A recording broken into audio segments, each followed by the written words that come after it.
father united the great nations during the first battle of Inamorta, things were good for a while.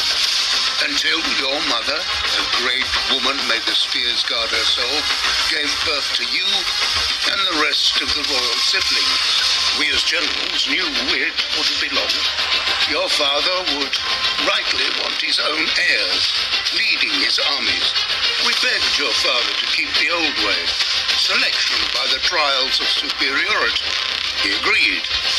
And in hindsight, the worst outcome. Archis from the House of Archidons was the first to lose their position. Next was Mera from the House Merrick. One at a time, eventually we all fell. Even me, loyal to your father through 2 great wars. Abishai could barely see over his shoes. I didn't last long. I was defeated as if I were a child. Many of us became split by rebel recruiters. We were tempted by the prospect of taking back what was ours. I was sworn to protect the royal siblings, not to take orders from children.